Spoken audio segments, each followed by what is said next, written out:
जय श्री राम मित्रों, जय माँ भवानी। आप सभी का हृदय से स्वागत है रामायण राम कथा में। राम कथा सुनने और देखने वाले सभी प्रिय भक्तों को मेरा कोटि कोटि प्रणाम। सभी बड़े बुजुर्गों को, माताओं को मेरा कोटि कोटि प्रणाम। बालकों और कन्याओं को बहुत सारा प्यार। सभी राम भक्तों को मेरा कोटि कोटि प्रणाम। समस्त देवी देवताओं के चरणों में कोटि कोटि प्रणाम। समस्त साधु संतों के चरणों में कोटि कोटि प्रणाम। जय जय सीताराम। बोलिए सियावर रामचंद्र की जय। पवन सुत हनुमान की जय। राधे श्याम की जय। गौरी मात की जय। भोलेनाथ की जय। गौ माता की जय। संत समाज की जय। जनकपुर वासियों की जय। जय जय सीताराम।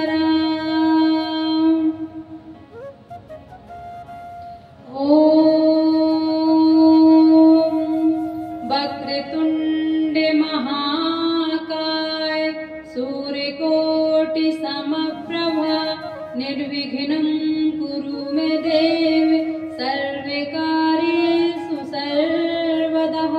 बोले गणेश भगवान की जय। रिद्धि सिद्धि माति की जय। जय जय सीताराम। आइए मित्रों रामायण कथा का शुभारंभ करते हैं। जय जय राजा राम की जय। लक्ष्मण बलवान जय। कपीस सुग्रीव की जय। अंगद हनुमान जय। जय काग भुसुंड की जय। गिरि उमा महेश जय। ऋषि भारद्वाज की जय। तुलसी अवधेश रामायण तुलसी कृत कयहु कथानुसार। प्रेम सहित आसन गयहु आवहु पवन कुमार। सियावर रामचंद्र की जय। पवन सुत हनुमान की जय। जय जय सीताराम। मित्रों, मास पारायण 8वां विश्राम का शुभारंभ हो चुका है। नवान पारायण दूसरा विश्राम। आइए मित्रों, हम रामायण की राम कथा शुभारंभ करते हैं। राम कथा में बहुत ही आनंद आने वाला है। भगवान राम जी और माता सीता की पहली मुलाकात हो चुकी है। मित्रों, आप सब रामायण राम कथा सुनते रहिए, मेरे साथ बने रहिए। और सभी मित्रों से अनुरोध है कि रामायण राम कथा को सुना कीजिए। जो भी नहीं सुनते उनको भी सुनना चाहिए। राम कथा हमारे जीवन में, हमारे जीवन को जीने की दिशा को, सही दिशा को बताता है कि हमें कैसे जीना है, कैसे। संपूर्ण रामायण जो तुलसीदास जी ने रामायण लिखी, ये एक मनुष्य के जीवन का पूरा सार है। जो मनुष्य रामायण पढ़ता है, सुनता है, भगवान की उन पर खास कृपा रहती है। वैसे तो प्रभु सभी को प्रेम करते हैं, सभी को चाहते हैं, परंतु मेरा अनुरोध है कि आप सब रामायण सुने, लाइक करें, सब्सक्राइब करें और कमेंट में जय श्री राम लिखें। जय श्री राम मित्रों। सतानंद पद बंदी प्रभु बैठे गुरु पहि जाय। चलहु तात मुनि कहूँ तबे पठवा जनक बुलाई। मंगल भवन अमंगल हारी उमा सहित जिय जपत पुरारी। सतानंद जी के चरणों की वंदना करके प्रभु श्री रामचंद्र जी गुरु जी के पास जा बैठे। तब मुनि ने कहा, हे तात, चलो, जानकी ने बुलावा भेजा है, जनक जी ने बुलावा भेजा है। सिय स्वयंवर देखिउ जाई। ईसु काहि धो देई बड़ाई। लखन कहा जस भाजनु सोई। नाथ कृपा तब जा पर होई। चलकर सीता जी के स्वयंवर को देखना चाहिए। देखें ईश्वर किसको बड़ाई देते हैं। लक्ष्मण जी ने कहा, हे नाथ, जिस पर आपकी कृपा होगी वही बड़ाई का पात्र होगा। धनुष तोड़ने का श्रेय उसी को प्राप्त होगा। हर से मुनि सब सुने बर बानी। दीन आशीष सब ही सुख मानी। मुनि मुनि वृंद समेत कृपाला, देखने चले धनुष मखसाला। इस श्रेष्ठ वाणी को सुनकर सभी मुनि प्रसन्न हुए। सभी ने सुख मानकर आशीर्वाद दिया। फिर मुनियों के समूह सहित कृपालु श्री रामचंद्र जी धनुष यज्ञशाला देखने चले। रंगे भूमि आए दो भाई, असि सुधि सब पुरवासिन पाई। चले सकल गुरु काज विसारी, बाल जुबान जरठ नर नारी। दोनों भाई रंग भूमि में आए। ऐसी खबर जब सब नगरवासियों ने पाई, तब बालक जवान बूढ़े स्त्री पुरुष सभी घर और कामकाज को भुलाकर चल दिए। देखी जनक वीर भय भारी, सुचि सेवक सब लिए हकारी। तुरत सकल लोगन पहि जाहूं, आसन उचित देऊं सब काहूं। जब जनक जी ने देखा कि बड़ी भीड़ हो गई है, तब उन्होंने सब विश्वास पात्र सेवकों को बुला लिया और कहा, तुम लोग तुरंत सब लोगों के पास जाओ और सब किसी को यथा योग्य आसन दो। कहे मृदु बचन विनीत तिन्हें, बैठा रे नर नारी। उत्तम मध्यम नीच लघु, निज निज थले अनुहारी। मंगल भवन अमंगल हारी, उमा सहित जी जपत पुरारी। उन सेवकों ने कोमल और नम्र वचन कहकर उत्तम मध्यम नीच और लघु सभी श्रेणी के स्त्री पुरुषों को अपने अपने योग्य स्थान पर बैठाया। राजकुंवर तेहि अवसर आए, मनहु मनोहरता तन छाए। गुण सागर नागर बर बीरा, सुंदर श्यामल गौर शरीरा। उसी समय राजकुमार राम और लक्ष्मण वहां आए। वे ऐसे सुंदर हैं मानो साक्षात गुणों के समुद्र, चतुर और उत्तम वीर हैं। राज समाज विराजत रूरे, उड़े गने महु जनु जुग विधु पूरे। जिनके रही भावना जैसी, प्रभु मूरत देखी तिन तैसी। वे राजाओं के समाज में ऐसे सुशोभित हो रहे हैं मानो तारागणों के बीच दो पूर्ण चंद्रमा हो। जिनकी जैसी भावना थी, प्रभु की मूर्ति उन्होंने वैसी ही देखी। देखहि रूप महारन धीरा, मनहु वीर रसु धरे शरीरा। डरे कुटिल नपि प्रभु निहारी, मनहु भयानक मूर्ति भारी।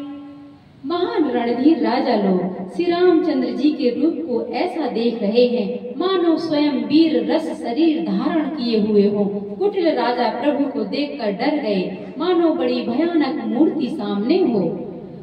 रहे असुर छल छो निप बेसा, तिन्हें प्रभु प्रगट काल सम देखा। पूर्वासन देखे दो भाई, नर भूषण लोचन सुखदाई। छल से जो राक्षस वहां राजाओं के वेश में बैठे थे, उन्होंने प्रभु को प्रत्यक्ष काल के समान देखा। नगर वासियों ने दोनों भाइयों को मनुष्यों के भूषण रूप और नेत्रों को सुख देने वाला देखा। नारी बिलो कहीं हरस हिये, निज निज रुचि अनुरूप। जनु सोहत सिंगारु धरी, मूरति परम अनूप। मंगल भवन अमंगल हारी, द्रवहु सो दशरथ अजिर बिहारी। स्त्रियां हृदय में हर्षित होकर अपनी अपनी रुचि के अनुसार उन्हें देख रही हैं, मानो श्रृंगार रस ही परम अनुपम मूर्ति धारण किए सुशोभित हो रहा हो। विदूषण प्रभु विराट में दीसा, बहुमुख कर पग लोचन सीसा। जनक जाति अविलोकहि कैसे, सजन सगे प्रिय लागहि तैसे। विद्वानों को प्रभु विराट रूप में दिखाई दिए, जिसके बहुत से मुंह, हाथ, पैर, नेत्र और सिर हैं। जनक जी के सजातीय कुटुंबी प्रभु को किस तरह कैसे प्रिय रूप में देख रहे हैं, जैसे सगे सज्जन संबंधी प्रिय लगते हैं। सहित विदेह बिलो कहीं रानी, शिशु समय प्रीति न जाति बखानी। जोगिन परम सत्वमय भाषा, सात शांत शुद्ध समय सहज प्रकाशा। जनक समेत रानियां उन्हें अपने बच्चे के समान देख रही हैं। उनकी प्रीति का वर्णन नहीं किया जा सकता। योगियों को वे शांत, शुद्ध, सम और स्वतः प्रकाश परम तत्व के रूप में दिखाई पड़ रहे हैं। हरि भगतन देखे दो भ्राता, इष्ट देवी विषम सुख दाता। राम ही चितव भाई जेहि सिया, सो सनेहु सुख नहीं कथनीया। हरि भक्तों ने दोनों भाइयों को सब सुखों के देने वाले इष्ट देव के समान देखा। सीता जी जिस भाव से श्री रामचंद्र जी को देख रही हैं, वह स्नेह और सुख तो कहने में ही नहीं आता। उर अनुभवति न कही सके सोऊ, कवन प्रकार कहे कवि को। यही विधि रहा जाहि जस भाऊ, तेहि तस देखियो कौशल राऊ।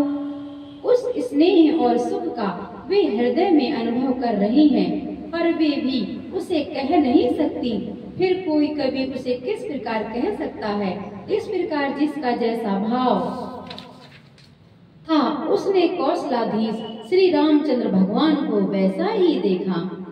राजत राज समाज महू, कौशल राज किशोर। सुंदर श्यामल गौर तने, विश्व विलोचन चोर। मंगल भवन अमंगल हारी, उमा सहत जिय जपत पुरारी। सुंदर सांवले और गोरे शरीर वाले तथा विश्व भर के नेत्रों को चुराने वाले कौशलाधीश कुमार राज समाज में इस प्रकार सुशोभित हो रहे हैं। सहज मनोहर मूरत दो, कोटिका में उपमा लघु सो। शरद चंद निंदक मुखनी के, नीरज नयन भावते जी के।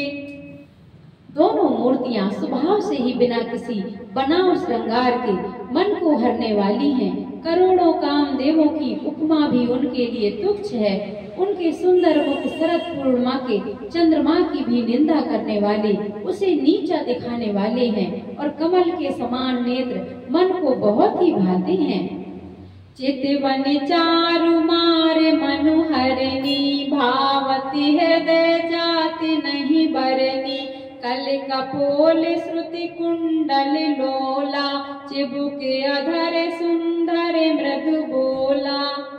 सुंदर चितवन सारे संसार के मन को हरने वाली, कामदेव के भी मन को हरने वाली, वह हृदय को बहुत ही प्यारी लगती है, पर उसका वर्णन नहीं किया जा सकता। सुंदर गाल है, कानों में चंचल झूमते हुए कुंडल है, थोड़ी और उधर होंठ सुंदर है, कोमल वाणी है। कुमुद बंधु कर निंदक हंसा, भ्रुकुटी बिकट मनोहर नासा। कुमुद बंधु कर निंदक हासा, भ्रुकुटी बिकट मनोहर नासा। भाल विशाल तिलक झलकाही, कच बिलोकी अलियवल लजाही। हंसी चंद्रमा की किरणों का तिरस्कार करने वाली है, भौहें टेढ़ी हैं और नासिका मनोहर है। ऊंचे चौड़े ललाट पर तिलक झलक रहे हैं, दीप्तिमान हो रहे हैं। काले घुंघराले बालों को देखकर भौरों की पंक्तियां भी लजा जाती हैं।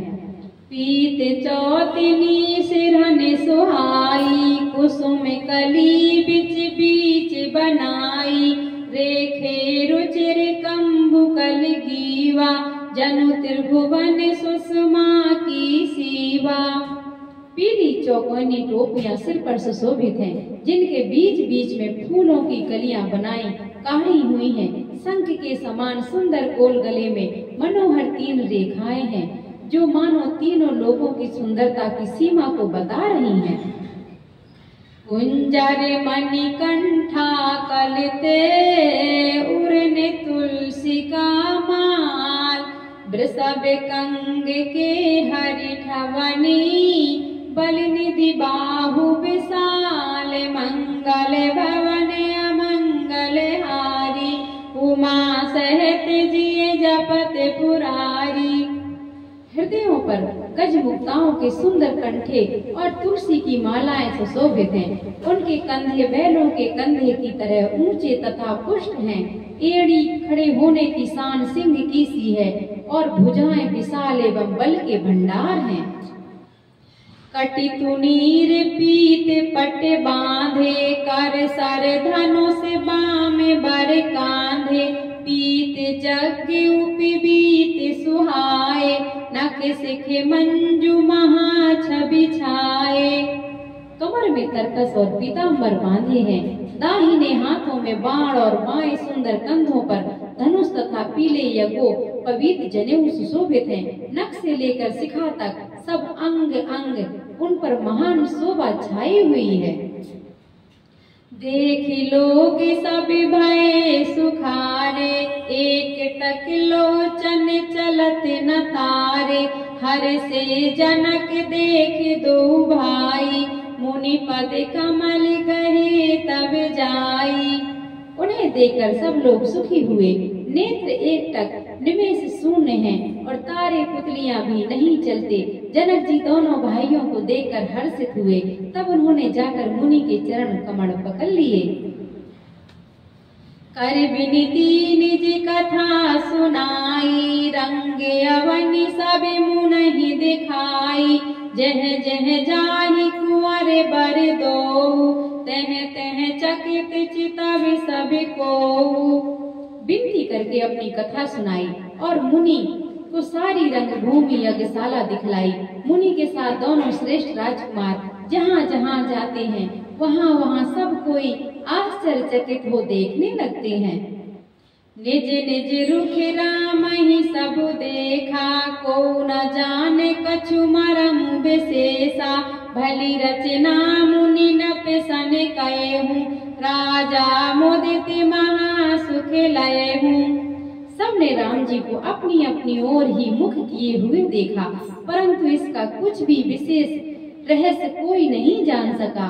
मुनि ने राजा से कहा, रंग भूमि की रचना बड़ी सुंदर है। विश्वामित्र जैसे निष्प्रह विरक्त और ज्ञानी मुनि ने रचना की प्रशंसा ज्ञानी मुनि से रचना की प्रशंसा सुनकर राजा प्रसन्न हुए और उन्हें बड़ा सुख मिला। सब मंचन ते मंचु एक, सुंदर विशद विशाल, मुनि समेत दो बंधु तहें, बैठा रे महिपाल, मंगल भवन अमंगल हारी, द्रवहु सो दशरथ अजर बिहारी। सब मंचों से एक मंच अधिक सुंदर, उज्जवल और विशाल था। स्वयं राजा ने मुनि सहित दोनों भाइयों को उस पर बैठाया। प्रभु देख सबिन पहिए हारे, जनु राकेश उदय भय तारे, अस प्रतीति सबके मन माही, राम चाप तो रब सक नाही। प्रभु को देखकर सब राजा हृदय में ऐसे हार गए, निराश एवं उत्साहहीन हो गए, जैसे पूर्ण चंद्रमा के उदय होने पर तारे प्रकाशहीन हो जाते हैं।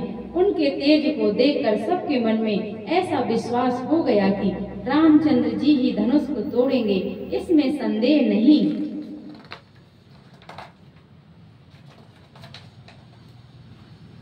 बिनु भंजो भाव धनुष विशाला, मेले सिए राम और माला, अस विचारि गभिनहु घर भाई, जसु प्रताप बलु तेजु गवाई। पिता पर उनके रूप को देखकर सबके मन में यह निश्चय हो गया कि शिव जी के विशाल धनुष को जो संभव है ना टूट सके, बिना तोड़े भी सीता जी श्री रामचंद्र जी के गले में जयमाला डाल देंगी, अर्थात दोनों तरह से ही हमारी हार होगी और विजय श्री रामचंद्र जी के हाथ रहेगी। यूँ सोचकर वे कहने लगे, हे भाई, ऐसा विचार कर यश प्रताप बल और तेज गवाकर अपने अपने घर चलो। बिहसे अपर भूप सुने बानी, जे अविवेक अंधे अभिमानी, तोरे हूँ धनुष ब्याहू अब गाहा, बिनु तोरे को कुंवरी बिहावा। दूसरे राजा जो अविवेक से अंधे हो रहे थे और अभिमानी थे, यह बात सुनकर बहुत हंसे। उन्होंने कहा, धनुष तोड़ने पर भी विवाह होना कठिन है, अर्थात सहज ही में हम जानकी को हाथ से जाने नहीं देंगे, फिर बिना तोड़े तो राजकुमारी को ब्याह ही कौन सकता है। एक बार कालहु किन हो, सिए समर जितबे हम सो, यह सुनिया बर महि पे मुस्काने, धर्मशील हरि भगति सयाने। काल ही क्यों ना हो, एक बार तो सीता जी के लिए उसे भी हम युद्ध में जीत लेवेंगे। घमंड की बात सुनकर दूसरे राजा जो धर्मात्मा हरिभक्त और सयाने थे मुस्कुराए। सीए बिहा बिराम गर्भे दूर करि निर्पन के, जीत कुशक संग्राम दशरथ केरने बाकुरे, मंगल भवन अमंगल हारी, उमा सहत जिये जपत पुरारी। उन्होंने कहा, राजाओं के गर्भ दूर करके जो धनुष किसी से नहीं टूट सकेगा, उसे तोड़कर श्री रामचंद्र जी सीता जी को ब्याहेंगे। रही युद्ध की बात सो महाराज दशरथ के रण में बाकी पुत्रों को युद्ध में तो जीत ही कौन सकता है। व्यर्थ मरहु जन गाल बजाई, मन मोदिक की भूख बुताई, सिख हमारी सुनी परम पुनीता, जगदम्बा जानहु जिय सीता। गाल बजाकर व्यर्थ ही मत मरो, मन के लड्डुओं से भी कहीं कभी भूख बुझती है। हमारी परम पवित्र निष्कपट सीख को सुनकर सीता जी को अपने जी में साक्षात जगत जननी समझो, उन्हें पत्नी रूप में पाने की आशा एवं लालसा छोड़ दो। जगत पिता रघुपति ने विचारी, भरी लोचन छबिले निहारी, सुंदर सुखद सकल गुण राशि, ए दो बंधु शंभुर वासी। और श्री रघुनाथ जी को जगत का पिता परमेश्वर विचार कर नेत्र भर कर उनकी छवि देख लो, ऐसा अवसर बार बार नहीं मिलेगा। सुंदर सुख देने वाले और समस्त गुणों के राशि ये दोनों भाई शिव जी के हृदय में बसने वाले हैं। स्वयं शिव जी भी जिन्हें सदा हृदय में छिपाए रखते हैं, वे तुम्हारे नेत्रों के सामने आ गए हैं। सुधा समुद्र समीप बिहाई, मृग जलु निरख मरहु कत धाई, करहु जाई जा कहूँ जोई भावा, हमें तो आजु जन्म फल पावा। समीप आए हुए भगवत दर्शन स्वरूप अमृत के समुद्र को छोड़कर तुम जगत जननी जननी को पत्नी रूप में पाने की दुराशा रूप मिथ्या मृग जल को देखकर दौड़कर क्यों मरते हो। फिर भाई, जिसको जो अच्छा लगे वही जाकर करो। हमने तो श्री रामचंद्र जी के दर्शन करके आज जन्म लेने का फल पा लिया, जीवन और जन्म को सफल कर लिया है। असे कहीं भले भूपे अनुरागे, रूपे अनूपे बिलोकन लागे, देखहि सुर न बिचढ़े विमाना, बरसहि सुमन करहि कल गाना। ऐसा कहकर अच्छे राजा प्रेम मग्न होकर श्री रामचंद्र जी का अनुपम रूप देखने लगे। मनुष्यों की तो बात ही क्या, देवता लोग भी आकाश से विमानों पर चढ़े हुए दर्शन कर रहे हैं और सुंदर गान करते हुए फूल बरसा रहे हैं। जानि सुअवसरु सिय तबे पठई जनक बुलाई, चतुर सखी सुंदर सकले सादर चली ले बाई, मंगल भवन अमंगल हारी, उमा सहित जिए जपत पुरारी। तब शुभ अवसर जानकर जनक जी ने सीता जी को बुलावा भेजा। सब चतुर और सुंदर सखियां आदर पूर्वक उन्हें लिवा चली। सिय शोभा नहीं जाई बखानी, जगदम्बिका रूप गुण खानी, उपमा सकल मोहि लघु लागी, प्राकृतिक नारी अंगे अनुरागी। रूप और गुणों की खान जगत जननी जानकी जी की शोभा का वर्णन नहीं हो सकता। उनके लिए मुझे काव्य की सब उपमाएं तुच्छ लगती हैं, क्योंकि वे लौकिक स्त्रियों के अंगों से अनुराग रखने वाली हैं, अर्थात वे जगत की स्त्रियों के अंगों को दी जाती हैं। काव्य की उपमाएं सब त्रिगुणात्मक मायक जगत से ली गई हैं। उन्हें भगवान की स्वरूप शक्ति श्री जानकी जी के अप्राकृतिक चिन्मय अंगों के लिए प्रयुक्त करना, उनका अपमान करना और अपने को उपहासप्रद बनाना है। सिए बरनिउते उपमा देई, कवि कहाय जसु को लेई, जो पटति रहती समसिया, जगे असि जुबति कहाँ कमनिया। सीता जी के वर्णन में उन्हीं उपमाओं को देकर कौन को कवि कहलाए और अपयश का भागी बने, अर्थात सीता जी के लिए उन उपमाओं का प्रयोग करना सुकवि के पद से युक्त होना और अपकीर्ति मोल लेना है। कोई भी सुकवि ऐसी नादानी एवं अनुचित कार्य नहीं करेगा। यदि किसी स्त्री के साथ सीता जी की तुलना की जाए तो जगत में ऐसी सुंदर युक्ति है ही कहाँ जिसकी उपमा उन्हें दी जाए। बोलिए श्री सीता मैया की जय। गिरा मुखर तने अरद भवानी, रति अति दुखित अतनु पहि जानी, विषुबारुनी बंधु प्रिय जेही, कईहु रमा समिके में बैदेही। पृथ्वी की स्त्रियों की तो बात ही क्या, देवताओं की स्त्रियों को भी यदि देखा जाए तो हमारी अपेक्षा कहीं अधिक दिव्य और सुंदर है। तो उनमें सरस्वती तो बहुत बोलने वाली है, पार्वती अर्धांगिनी है, अर्थात अर्धनारी स्वर के रूप में उनका आधा ही अंग स्त्री का है, शेष आधा अंग पुरुष का शिव जी का है। कामदेव की स्त्री रति पति को बिना शरीर का अनंग जानकर बहुत दुखी रहती है, और जिनके विष और मध्य जैसे समुद्र से उत्पन्न होने के नाते प्रिय भाई हैं, उन लक्ष्मी के समान तो जानकी जी को कहाँ ही कैसे जाए। जो छवि सुधा पयो निधि होई, परम रूप में कच्छप सोई, शोभा रज मंदरु सिंगारु, मथे पानी पंकज निज मारू। जिन लक्ष्मी जी की बात ऊपर कही गई है वे निकली थी खारे समुद्र से, जिसको मथने के लिए भगवान ने अति कर्कश पीठ वाले कच्छप का रूप धारण किया।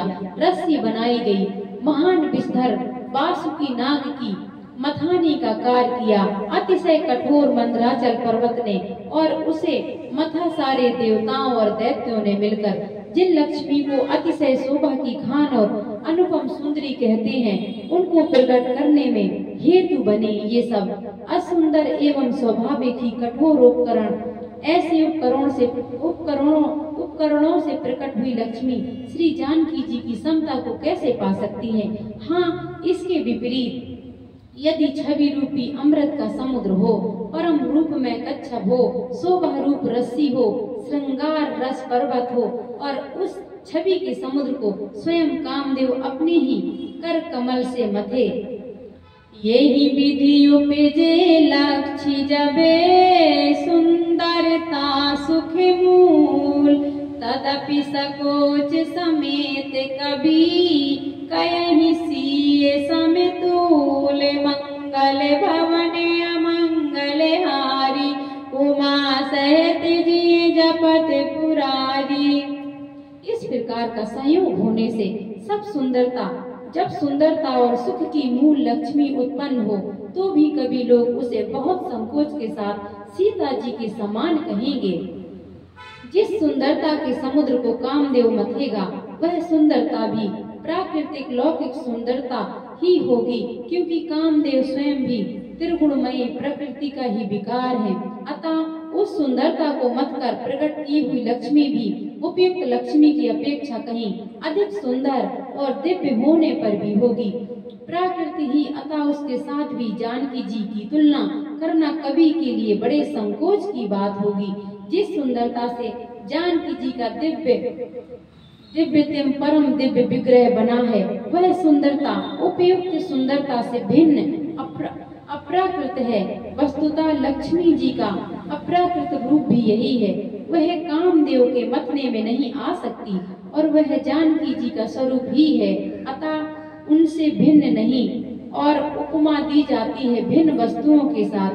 इसके अतिरिक्त जानकी जी प्रकट हुई हैं स्वयं अपनी महिमा से उन्हें प्रकट करने के लिए किसी भिन्न उपकरण की अपेक्षा नहीं है, अर्थात शक्ति शक्तिमान से अभिन्न अद्वितीय तत्व है, अतएव अनुपमेय है।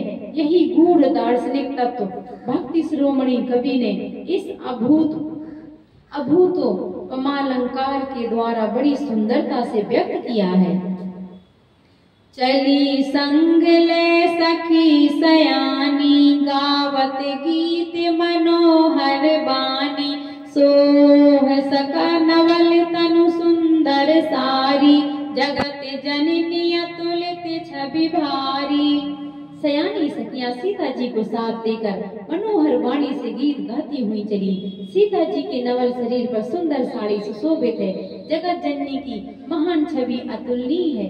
यहाँ माता सीता की शोभा का वर्णन बहुत ही कठिन शब्दों में किया गया हो। अगर मुझसे कुछ कहने में गलती हो गई हो तो कृपा करके मेरे बड़े मुझे माफ करें, क्योंकि माता जगत जननी सीता मैया की छवि की उपमा कर ही कौन सकता है संसार में। वो तो जगदम्बा है, जगत जननी है। शोभा भी सारी सुंदरता उनके घर आके पानी भरती है, तो हम मनुष्यों की क्या ही बात है। हम कैसे, कोई कभी एक मनुष्य कैसे सीता मैया की सुंदरता की छवि का बखान कर सकता है, वर्णन कर सकता है। इसीलिए मैं माता सीता से भी क्षमा मांगती हूँ। मैया अगर कोई गलती हो गई हो तो माता रानी मुझे माफ करे।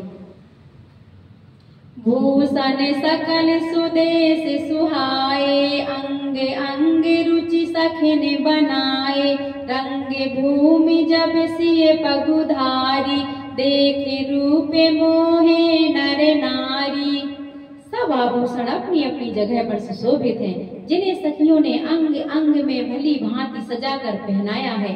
जब सीता जी ने रंग भूमि में पैर रखा, तब उनका दिव्य रूप देखकर स्त्री पुरुष सभी मोहित हो गए।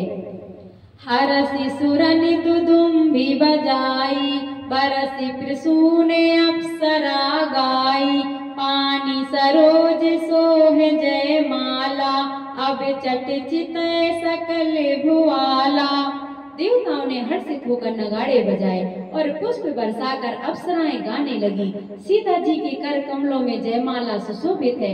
सब राजा चकित होकर अचानक उनकी ओर देखने लगे।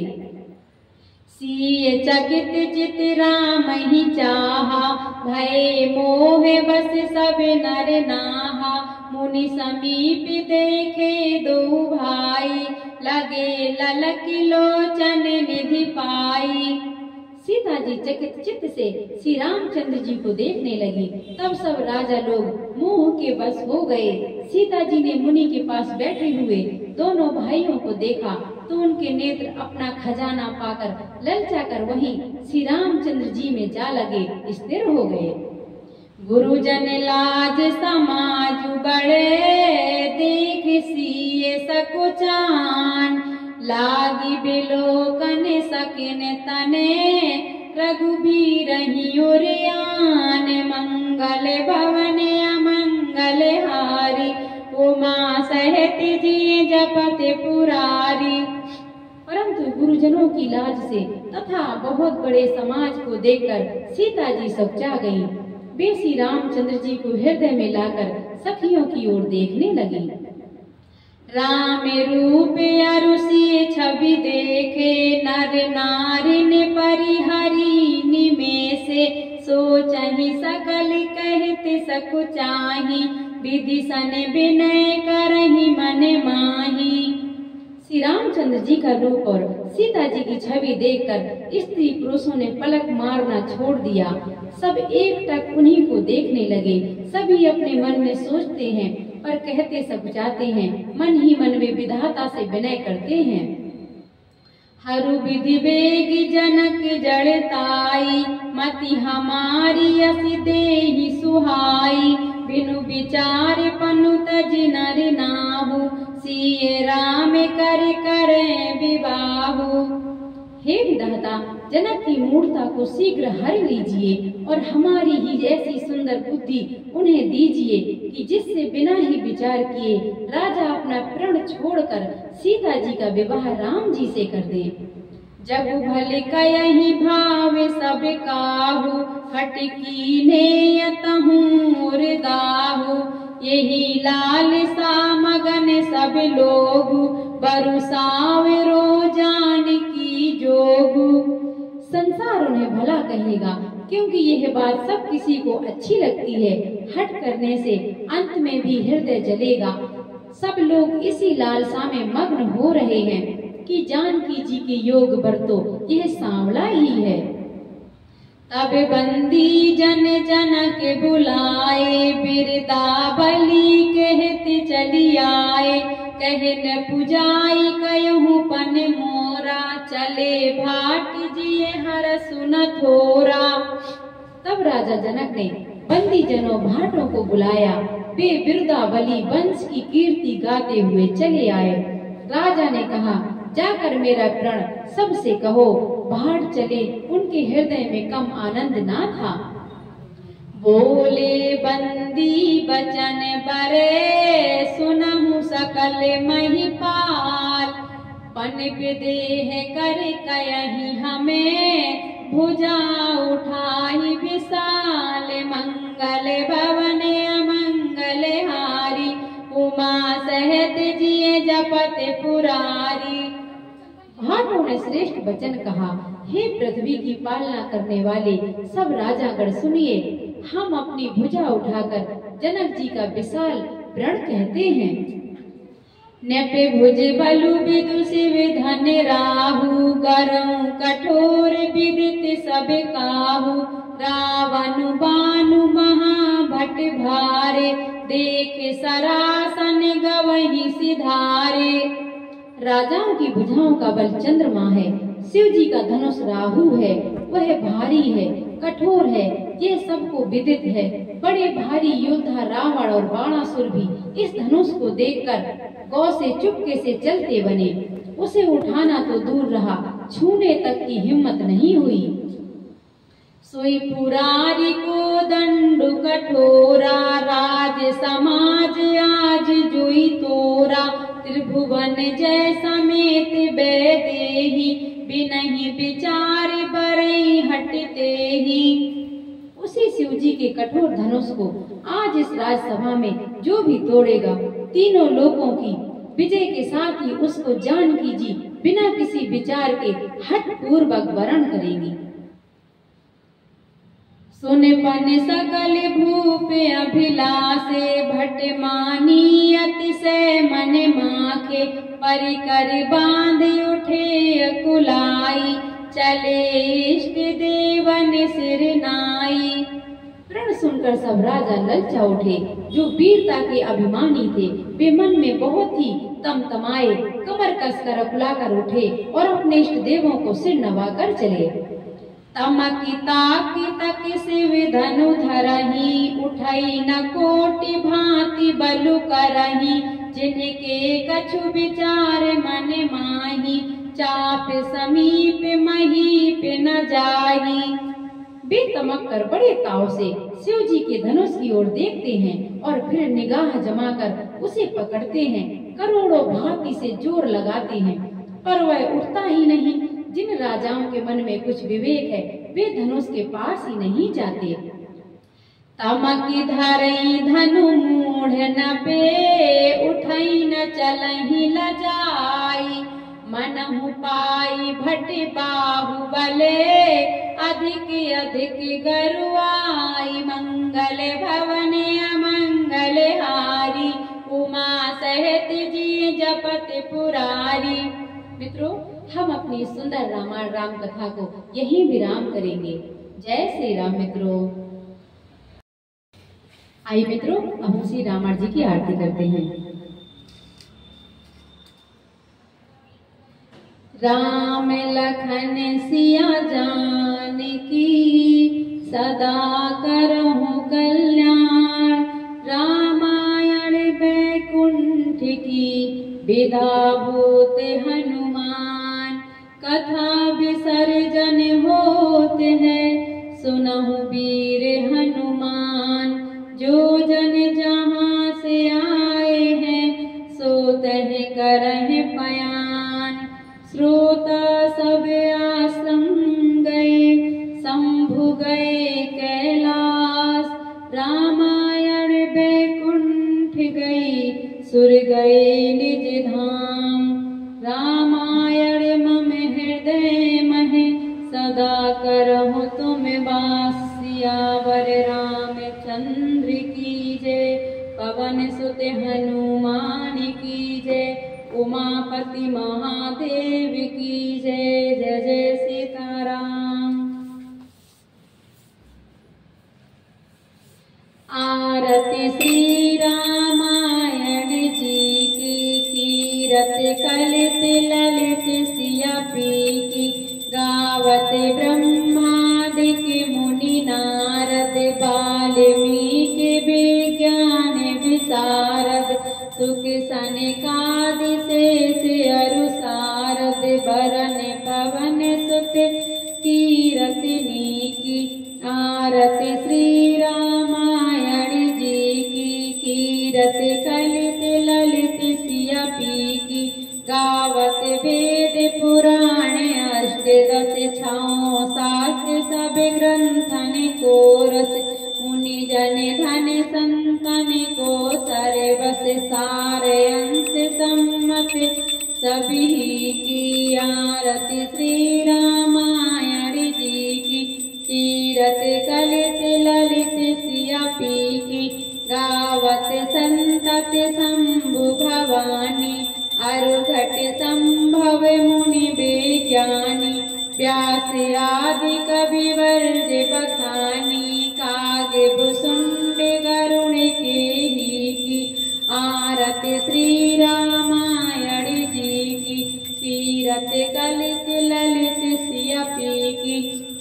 कलिमलि हरन विषय रस फीकी। सुभग सिंगार मुक्ति जुबती की। दलन रोग भमूर अमी की।